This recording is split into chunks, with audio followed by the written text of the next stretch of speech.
নমস্কার, আমি আশালতা। আজকে আমি আপনাদের ইয়াকনি পোলাও করে দেখাবো।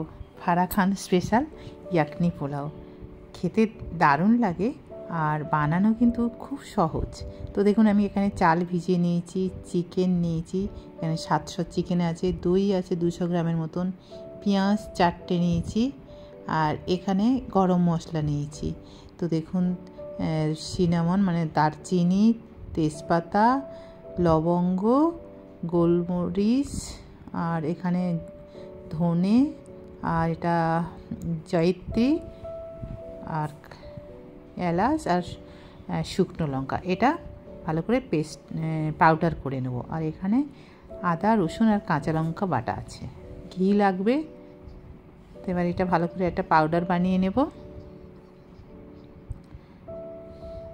এবারে একটা আমি প্রেসার কুকারে করছি। প্রেসার কুকারে এখানে সাদা তেল দিয়ে দিচ্ছি। এটা আপনারা শুধু ঘি দিয়ে করতে পারেন। তো ওই তেলের সাথে 2 চামচের মতন ঘি দিয়ে দিচ্ছি। ঘি দিলে ঘিয়ের গন্ধটা খুব ভালো লাগে। এটা পুরো ঘি দিয়ে করলে তো আরও ভালো লাগে।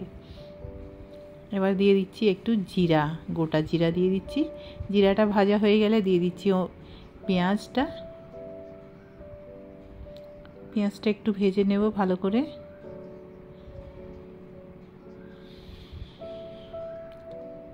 পেঁয়াজটা ভাজা হয়ে গেছে। এবারে আদা, রসুন আর কাঁচা লঙ্কা বাটাটা দিয়ে দিলাম। লঙ্কাটা সবসময় নিজেদের টেস্ট মতন ব্যবহার করবেন, স্বাদ মতো। আমি এখানে আমার মতন ব্যবহার করছি। তারপরে চিকেন দিয়ে দিচ্ছি। মাংসটা দিয়ে আরও একটু ভালো করে নাড়াচাড়া করে নেব, একটু ভাজা ভাজা করে নেব।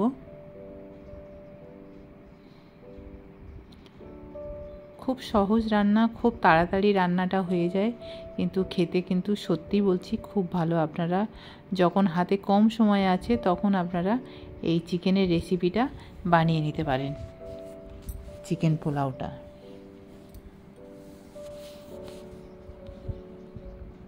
এবারে একটু নুন দিয়ে দেব স্বাদ মতো।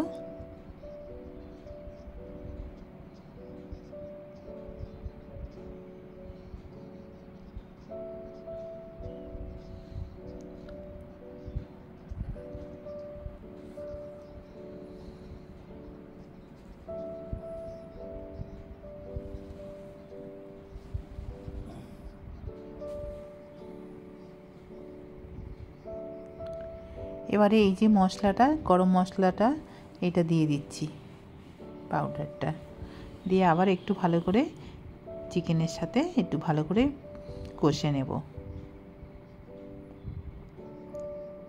পেঁয়াজগুলো দেখছেন তো প্রায় ঘেঁটে গেছে। এবারে অল্প একটু জল দিচ্ছি, খুব বেশি দেব না জল।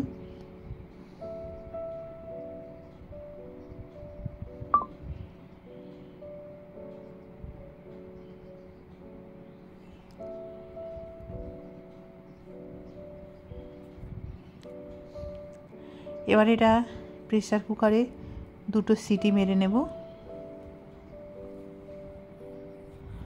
তারপরে এটা ঠান্ডা হয়ে গেলে এটা খুলে এবারে আমরা একটু নেড়ে নেব ভালো করে। এবারে আমি দিয়ে দিচ্ছি এখানে একটা আলু দিয়ে দিচ্ছি। আলুটা একটু ছোট ছোট করে কেটে দিচ্ছি। আলুটাও দিলে খুব ভালো লাগে খেতে, আলুটাও দেবেন।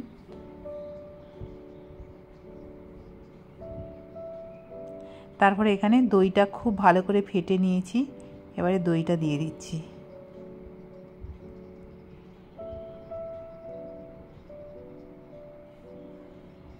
এখানে দই আমার 200 গ্রামের মতন দই আছে, আর একটু জল মিলিয়ে দিয়েছি আমি, দিয়ে এটা 300 গ্রাম করে নিয়েছি।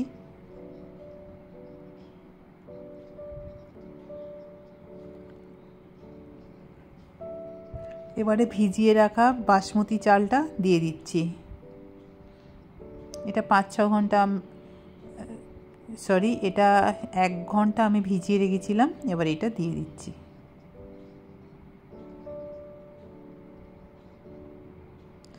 চালটা অতি অবশ্যই ভেজাবেন, তাহলে চালটা খুব ভাতগুলো খুব বড় বড় হয়, খুব ভালোও হয়।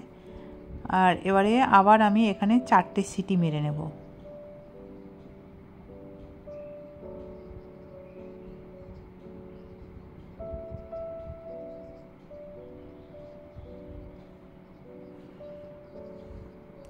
চারটে সিটি হয়ে গেলে আবার ঠান্ডা হয়ে গেলে তারপরে প্রেসারটা আবার খুলে নেব।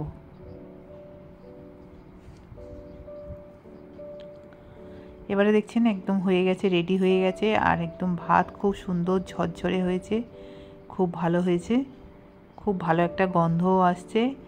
এবারে এটা সবাইকে পরিবেশন করুন, দেখবেন সবাই খুব খুশি হবে, ছোট বড় সবাইয়ের খুব পছন্দ হবে। আর খুব তাড়াতাড়ি রান্না।